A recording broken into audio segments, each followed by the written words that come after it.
রাতে ঘুমানোর আগে বিছানায় শুয়ে এই ছোট্ট দোয়াটি পড়ুন।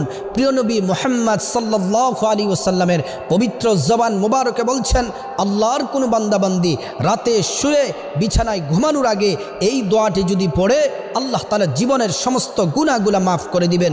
দোয়াটি হলো, লা ইলাহা ইল্লাল্লাহু ওয়াহদাহু লা শারীকা লাহু লাহুল মুলকু ওয়া লাহুল হামদ ওয়া হুয়া আলা কুল্লি শাইইন কাদির ওয়ালা হাওলা ওয়ালা কুওয়াতা ইল্লা বিল্লাহ সুবহানাল্লাহি ওয়ালহামদুলিল্লাহি ওয়ালা ইলাহা ইল্লাল্লাহু ওয়াল্লাহু আকবার।